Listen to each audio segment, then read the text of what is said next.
Bonjour à tous et bienvenue dans le monde de Bruno. Aujourd'hui, on va parler bilan lecture et un petit achat manga d'occasion. Donc voilà ce que je vais vous présenter en bilan lecture.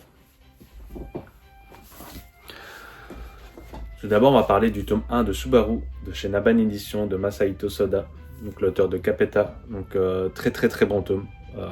L'histoire commence très bien. Donc là, on a l'équivalent de 2 tomes normalement. Donc je pense que ce sera en 6 tomes chez Nabhan, si je dis pas de bêtises. Si c'est le cas, n'hésitez pas à me rectifier. Juste pour vous résumer vite fait et vous donner envie de lire cette histoire, parce que c'est sûr que la couverture donne peut-être légèrement pas envie. Moi, c'est surtout l'auteur qui m'a donné envie d'y aller avant l'histoire. Mais je regrette pas du coup mon choix. Nous avons du coup Subaru donc, qui est ici. Donc là, à l'âge de 17 ans, au début du manga, elle a 10-11 ans. En fait, elle a un frère jumeau qui est très malade, donc au point d'être à l'hôpital toute la journée, etc. Du coup, forcément, qui dit enfant malade dit souvent que les parents s'occupent plus du coup de son frère que de elle. Donc elle a un peu délaissé. Elle, pour tirer l'attention de son frère, elle essaie de danser pour lui. Forcément, c'est pas une danseuse de base. Du coup, en fait, elle se base sur un chat. Elle essaie d'imiter un chat. Et en fait, elle va avoir l'opportunité de faire un cours de danse. Et en fait, elle va accrocher. Et du coup, on va avoir un peu son périple, si je peux appeler ça comme ça. Et mais on va voir que du coup, elle va pas passer par la case classique d'une danseuse. Et elle va découvrir la danse petit à petit. Elle va voir qu'en fait, techniquement, elle a un petit talent quand même. Elle n'a pas forcément besoin de s'entraîner énormément pour savoir faire ce qu'elle a besoin de faire, etc. Donc, curieux de savoir la suite, mais franchement, c'est pas un manga que sur la danse. Il y a surtout beaucoup de morale, beaucoup de valeurs, etc. Donc, franchement, n'hésitez pas. Personnellement, c'est de savoir combien je l'ai payé pour vous donner, mais bon, je sais pas le prix étonnamment, ce qui m'étonne. Mais ouais, je pense que c'était pas ultra cher non plus. Hein. Ouais, c'est forcément un peu plus de 10 euros, mais c'est normal parce que c'est un double tome. Mais je pense pas. Je pense quand même que c'était moins de 16 euros. Donc franchement, n'hésitez pas. Go soutenir l'auteur, soutenir Nabhan. Parce qu'en plus, j'ai appris apparemment qu'il y a une saison 2 qui n'a jamais été éditée en France, Belgique, etc. Donc si l'histoire est super bien et que du coup on peut avoir une saison 2, pourquoi pas. Ou avoir l'autre série de l'auteur. Allez, après on continue du coup avec 2 tomes de Kenichi, donc la saison 2, tome 1 et 2, donc de Chu Matsuena, donc de chez Kurokawa. Donc tome aujourd'hui malheureusement introuvable. Donc on peut soit lire la série, je pense que Kurokawa la propose numériquement, forcément illégalement. Donc moi je m'aide illégalement pour les tomes que je n'ai pas, voilà, c'est dit. Série que moi j'adore toujours. Franchement Kenichi, je comprends pas pourquoi ça n'a pas eu son public. Bon, après voilà, quand on fait l'addition des 2 saisons, ça fait plus de 50 tomes. Je peux comprendre que certains décrochent à partir d'un certain nombre, mais honnêtement, j'adore l'histoire. Donc Kenichi pour moi c'est un bon 15-16 sur 20 globalement. Il y a du rire, un peu d'ecchi, un peu de... comment dire ça, des valeurs. En fait le héros il a peur de tout, mais en fait c'est un monstre, parce que forcément il s'entraîne avec des monstres. Et mais il s'en rend pas compte. Lui il est toujours en mode je veux la paix, si je peux pas me battre tant mieux, enfin tous les petits trucs ainsi. Mais son but principal c'est de protéger Miyu, donc la fille du chef du Ryo Sanpaku en gros. Et mais Miyu de base est plus puissant que Kenichi, en tout cas tout début. Je sais pas si ce sera toujours le cas à la fin, mais au tout début c'est comme ça. Donc voilà, après on continue avec le tome 5 de Bloom de chez Nobinobi de Saka Mikami. Donc on continue notre petite idylle. Tome plutôt intéressant. D'ailleurs il y a un petit truc qui se passe durant ce tome. Quelques 3 mots qui sont échangés, pour ceux qui comprendront ce que je veux dire par là. Et du coup curieux de voir la suite, parce que du coup on n'a pas la fin de l'échange, si on peut appeler ça comme ça. Très bon tome, 16 sur 20 facile. Après on a une petite pépite, parce que moi j'aime l'appeler comme ça, Atari Ryoko, tome 2 de Mitsuru Adachi, donc plus connu sous le nom d'une vie nouvelle. Donc moi j'avais pas vu l'animé, donc pour moi c'était l'inédit. bien que je connais Mitsuru Adachi, hein, donc voilà. J'ai vraiment bien apprécié ce tome. Je pense pas non plus, voilà, je l'ai appelé pépite, mais c'est parce que moi j'adore l'auteur. Mais ouais, je pense à un bon 16 sur 20. Ça se lit tranquillou en fait. C'est vraiment. Voilà, j'ai un peu dit Hirayazumi que j'achèterais pas. Alors qu'en fait, Mitsuru Adachi, je pense que ça doit être du même principe. Voilà, je pense. Après, voilà, comme je connais pas Hirayazumi, je me trompe peut-être. Mais autant là, je vais signer 100 fois, autant les autres, vu que j'ai 9 tomes de retard, ben, je suis un petit peu réticent. Bien que si je trouverais un intégral d'occasion, je pense que je pourrais y aller les yeux fermés. Hein, voilà, mais c'est juste que j'ai pas envie de rattraper 9 tomes, 9, tout simplement. Donc n'hésitez pas à soutenir Nobinobi, surtout Mitsuru Adachi, parce qu'on veut plus d'œuvres. Donc ici on a le retour de Mix et le retour de H2 via Delcourt Tonkam, en espérant que pour H2 ils font une sortie régulière, et pour Mix, j'y crois pas trop. Mais bon, peut-être que si tout le monde soutient Mitsuru Adachi, peut-être que ça va permettre de dire à Delcourt Tonkam sortez plus vite les mix pour attraper en tout cas l'apparition japonaise, tout simplement. Après nous avons le tome 1 de Blue Giant Momentum, donc en story number 8 et Shinichi Ichizuka, donc de chez Glénat. Donc on attaque la saison 4 de Blue Giant. Tome un peu moins bon, je dis bien un peu moins bon que le précédent, donc de la fin de la saison 3, c'est normal, c'était une fin de saison. Il y avait un truc qui se passait dans cette fin de saison qui m'a presque donné la larme à l'œil. Donc voilà, donc c'est pour ça que j'estime qu'il est un peu moins bon. Mais moins bon, c'est 16 sur 20, c'est pas 10, c'est pas 11, c'est pas 8, enfin voilà. Donc non, c'est quand même un très très bon tome. Donc on a l'arrivée du groupe à New York et on voit comment ça se passe tout simplement. Après nous avons une fin de série avec Katagi Modoshi, The Soul Cleaner, donc avec son tome 5 de chez Crunchyroll, donc de Kyoto Shitara. Tome, je vais être honnête, j'ai pas tout compris, tout simplement. Je sais pas si c'est juste moi qui... Est-ce que je devrais le relire, oui ou non? Est-ce que je devrais relire toute la série, oui ou non? Je vous avoue que là tout de suite, j'en ai pas envie. Je pense que cette série va partir directement dans ma pile à vendre, bien que je suis quelqu'un que quand il doit vendre des choses, il le fait pas immédiatement. Mais en gros, je vais le mettre, je vais pas le ranger dans Mangatech. Je pense que je vais reprendre la série, je vais la mettre ailleurs, tout simplement. Donc j'ai vraiment bien aimé le début de la série, hein. Les 2-3 premiers tomes étaient vraiment bien, mais j'ai l'impression que le 4 et 5 étaient en dessous, en tout cas pour ma part. Donc je pense qu'elle peut trouver son public, mais malheureusement, elle partira. Donc pour ce tome-là, voilà, je vais mettre la moyenne, je vais mettre 10, mais peut-être que ça vaut plus, hein. C'est peut-être juste moi qui n'étais pas dans le mood de le lire à ce moment-là, peut-être que je me souvenais pas assez de ce qui se passait dans le tome 4, etc. Donc voilà, un peu déçu. Après, nous avons l'avant-dernier tome de Kaiju Number 8, donc le tome 15 de Naoya Matsumoto. Tome très très bon. Moi j'ai bien aimé. Je comprends pas pourquoi Manga Badass a un petit peu détruit cette série. Certes, peut-être que ça lui rappelle d'autres séries, machin. Mais moi j'ai vraiment bien aimé. J'aime vraiment bien cette série. Je suis content et pas content qu'elle se termine du coup au tome 16. Pas content parce que c'était bien, donc j'aurais pu continuer. Et content dans le sens que c'est bien aussi que les séries arrivent à finir au bon moment. Et c'est peut-être le bon moment du coup. D'ailleurs dans ce tome-là, il se passe un truc qui est pas mal. D'ailleurs, du coup, je suis curieux de voir comment va finir cette série, tout simplement. J'ai pas vu d'écho sur Twitter, et tant mieux. J'ai pas envie d'être spoil. Mais voilà. Donc, seul point négatif... mais je l'ai pris quand même, c'est cette jaquette. Donc ça c'est la jaquette, on va dire collector, donc un peu à la des Dark, c'est-à-dire semi-transparente. Donc j'en avais déjà parlé avec Chainsaw Man à l'époque quand j'avais chopé son tome comme ça que j'ai revendu d'ailleurs. Moi je préfère les jaquettes classiques, hein. Ou limite alors on mettait les deux jaquettes, mais ça dénature dans la Mangatech. Certes on a de la chance parce que c'est le même prix que l'autre, mais du coup t'as envie de la prendre, mais en fait tu la trouves moins bien que l'autre. Donc voilà, c'est ma faute, hein, j'aurais peut-être dû prendre la classique, hein, mais voilà, je préfère juste vous dire mon avis tout simplement là-dessus. Pour terminer le bilan lecture, on a le tome 20 de Rokudenashi Blues, donc de Masanori Morita. Série finie en 25 tomes, très très bon tome. Pas comme d'hab, Rokudenashi Blues, personnellement je suis jamais déçu, c'est toujours un bon 16 sur 20. Je pense pas que ça mérite plus, mais ça mérite surtout pas moins. Ça se lit plutôt bien, il y a toujours... Et surtout, il y a toujours un petit chapitre ou deux qui sert à rien sur tout ça, mais bon, les chapitres sont plutôt courts, donc c'est pas si grave. Mais qu'est-ce que l'histoire est vraiment bien. c'est de la bagarre, c'est un peu de l'amour, c'est un peu de boxe, c'est un peu de lycée, c'est un peu de tout, c'est bien, ça mélange un peu toutes les sortes, donc c'est vraiment le style de lecture que j'apprécie vraiment.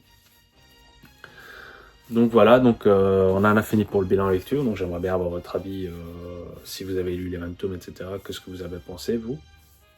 Et du coup, aujourd'hui, j'ai eu l'occasion de taper à 3 magasins d'occasion. Donc malheureusement, j'ai trouvé qu'un seul truc, enfin qu'un seul magasin, quelques trucs. C'était même pas dans ma liste d'envie, mais j'ai eu l'occasion de trouver des intégrales. Du coup, je me suis dit pourquoi pas, parce que bon, c'était du coup d'occasion. La plupart étaient à 3,50 €, 4 €. Je pouvais payer avec mes éco-chèques, donc pourquoi pas. Donc on a tout d'abord l'intégrale de Your Name, donc de chez Pika Édition. Au scénario Makoto Shinkai et Ranmaru Kotone au dessin. Donc Your Name, moi je connais pas. Je sais que j'ai déjà entendu beaucoup parler et je pense que c'est surtout pour son film d'animation ou quoi que ce soit. Je pense, je me demande si j'avais pas tenté une fois de le mettre, mais je me suis endormi ou quoi que ce soit. Voilà, j'étais pas dans le moment de le regarder. Mais du coup, voilà, je me suis dit, c'est une petite intégrale, 3 tomes à 3,50 € pièce. Je risque pas grand chose. Et normalement, je pense avoir eu des bons échos là-dessus. D'ailleurs, n'hésitez pas, sans spoiler, à me donner votre écho si vous l'avez lu, tout simplement, ou au moins si vous avez vu l'animé qui en parle. Et pour terminer, c'est une deuxième intégrale. Donc, c'est le Berceau des Esprits, donc de chez Kiyun. Donc, malheureusement, tous les tomes ne sont pas nickel. En tout cas, je pense qu'ils ont un petit peu pris le soleil pour certains. Voilà, après, peut-être que c'est normal, mais je pense pas. Par exemple, celui-là, j'ai l'impression qu'il est un peu plus clair que les autres. Donc ça, c'est de Kei Sambe, donc l'auteur de Erase, de Réflexion, il a fait quoi d'autre? Il a fait un autre aussi. Erase, Réflexion et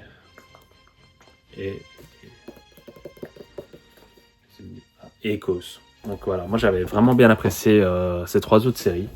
Bien que peut-être Réflexion était peut-être légèrement en dessous, mais c'était quand même très correct. Je pensais pas aller du tout sur cette série, mais en fait j'ai un viewer, donc quelqu'un qui m'a fait un commentaire sur une de mes vidéos en me disant que ça valait le coup quand même de la faire. Du coup ici j'ai eu l'occasion de trouver l'intégrale à 4 € pièce, je pense. Ouais, je pense qu'ils étaient à 4 € pièce, donc ce qui est encore très correct. Et donc voilà, donc je me ferai un avis et je verrai bien si je la garde oui ou non dans ma mangatech, tout simplement. Donc j'espère que vous aurez apprécié ce bilan lecture ainsi que ce petit achat manga, et si c'est le cas, n'hésitez pas à liker, à laisser un commentaire, à partager. N'ayant pas sorti l'autre bilan à temps, je vais continuer ce bilan lecture tout simplement. Donc aujourd'hui on a quand même pas mal de tomes à vous présenter. Donc déjà en physique j'ai lu la suite des Kenichi que je possédais de la saison 2, donc du tome 3 au tome 12. Donc faut savoir que je suis actuellement au tome 17 parce que je suis la série en scan tout simplement car introuvable ou trop cher. Donc voilà, ça fait quand même quelques années que j'essaye de les remplir, j'en ai trouvé quelques-uns, mais malheureusement difficile d'obtenir l'intégralité. Qu'est-ce que je pense de cette saison 2? Toujours aussi bien, moi j'adore cette série, j'ai hâte de découvrir comment elle finit, même si on se dit que c'est bientôt la fin, donc voilà. J'espère qu'un jour on aura l'occasion qu'elle ressorte chez nous, même si ça me ferait chier de me dire, bon après j'ai pas eu les tomes super chers, je les ai eu à des prix plutôt corrects, maximum 8 € le tome, donc voilà. Mais franchement, si vous avez l'occasion de trouver la série, ou vous savez où je peux te faire par exemple moi une bonne affaire, n'hésitez pas à me le dire, parce que ça m'intéresse fortement. Mais je trouve que c'est vraiment une super série, moi c'est un bon 16 sur 20. Après voilà, je pense pas que tout le monde aimera bien, mais moi c'est une série quasi de mon enfance aussi, du coup, enfin de mon enfance. À la base ça sortait quasi en même temps qu'Hajime no Ippo, quand j'étais étudiant j'avais pas beaucoup de budget, du coup je prenais Hajime no Ippo, et quand j'ai voulu les reprendre, c'était introuvable. En tout cas je me suis pas pris de la bonne manière je pense, mais bon voilà. Mais ouais, chouette, super série. Donc pour l'instant, c'est ma lecture du moment en tout cas. On continue du coup avec le tome 3 de Kagurabashi de Takeru Okazano. Donc je ne l'ai pas dit pour Kenichi, mais c'est de Shun Matsuena et de Shikuro Kawa. Et je pense que c'est disponible du coup en numérique, au cas où si vous voulez. Du coup le tome 4. Tome 4 qui m'a un peu moins plu que les autres. Je sais pas si j'étais dans le bon mood pour le lire ou quoi que ce soit. J'ai trouvé un petit peu plus brouillon en tout cas. Je vais continuer, hein, c'est pas le problème, hein. En tout cas on ira lire le tome 5, mais j'espère que l'histoire deviendra un peu plus facile à comprendre, tout simplement. On continue avec le tome 3 de Golden Ghoul aux éditions Paquet de Guillaume Main et Wei Jun Ni. Tome intéressant. Je sais toujours pas où ils veulent vraiment en venir entre le côté foot et le côté mafia. Ici en plus il y a... je vais me permettre de spoil, donc désolé si c'est le cas. On a deux autres joueurs de foot qui ont suivi notre personnage principal ainsi que le gars de la mafia, et qui du coup se mettent potentiellement dans la merde parce qu'ils vont se faire choper ou quoi que ce soit, donc à voir ce qui va se passer tout simplement. Donc hâte de découvrir le tome 4. J'ai une autre demande pour vous. Donc ce tome-ci était sous blister, et en fait on avait une carte à l'intérieur. Donc moi j'ai eu ce personnage. Donc ici à la fin on peut voir toutes les cartes disponibles. Et du coup, ma question c'est, est-ce que tout le monde a reçu cette carte-là, ou est-ce que j'ai sur papier pas de chance ou de la chance, j'en sais rien. Je pense que c'est une carte pas trop rare. Donc rareté, elle a juste une étoile, tandis que d'autres ont plusieurs étoiles, donc voilà. Donc je vous avoue que je ne sais pas lequel j'aurais préféré avoir. Mais la question c'est juste ça, savoir si par exemple lorsque je vais acheter mon tome 4, est-ce que j'aurai la possibilité d'avoir le même personnage, donc avoir des doublons, ce qui est difficile à échanger. Bien qu'il y a sans doute des moyens, hein, mais je veux dire, moi ici en Belgique, je connais pas d'autres personnes qui font forcément Golden Goal, et même si j'en connais, il faut déjà qu'il ait des cartes à échanger, donc, tout simplement. Donc voilà, donc si vous avez l'information, n'hésitez pas à passer par la case commentaire, ça m'intéresse fortement. Après on continue du coup avec le tome 11 de Slam Dunk, donc de Taika Iko Inoue. Toujours pareil, Slam Dunk c'est bien, on connaît l'histoire, donc voilà. L'édition est vraiment bien, ça fait plaisir de pouvoir relire cette histoire. Donc ouais, très bien. Après, on a le tome 1 de Tauf, donc L'aube d'une légende de Tetsuya Saruwatari. Tome très très bon. Je connaissais pas Tauf, forcément ça m'a tiré depuis des années, mais je savais que c'était compliqué à compléter, jamais je trouvais un lot super intéressant. J'avais pas envie de faire un peu comme les Kenichi où j'allais galérer à trouver, je sais pas, mon tome 30, mon tome 18, mon tome 22, voilà. Donc là, je suis content qu'ils les refont. C'est du Del Courton-Cam, donc j'espère qu'ils vont aller vite et jusqu'à la fin, surtout. Donc voilà, juste une petite question. J'ai pas commencé la saison 3 parce que j'ai pas l'information. Est-ce qu'on est obligé d'avoir lu la saison 1, voire la saison 2 pour commencer la saison 3, ou est-ce que c'est vraiment des séries indépendantes et du coup je peux me permettre de lire mon tome 1 de la saison 3. Donc si vous avez l'information, pareil, n'hésitez pas aux commentaires. Ça m'intéresse fortement, vu que j'ai bien aimé en tout cas ce tome 1. Après, nous avons le tome 5 de Secret Bodyguard, donc de chez PK Édition de Matsamitsu Nigetsu. Série finie en 12 tomes, comme les autres, sympa. Sans plus, mais ça reste sympa à lire. Donc oui, je terminerai la série. Pour l'instant, pas sûr que je la garderai forcément. Je pense que c'est une bonne lecture une fois, mais voilà. Donc à confirmer, mais voilà, je préférerais juste vous dire mon ressenti. Après, nous avons le tome 8 de Demon Lord One Room Hero de chez Touffu, donc de chez Meian. Pareil, j'ai peut-être légèrement décroché hein, quand même sur cette série, on va pas se mentir. C'était sympa, mais sans plus. Je pense continuer pour l'instant parce que je n'ai pas forcément de raison de vendre, même si je pourrais.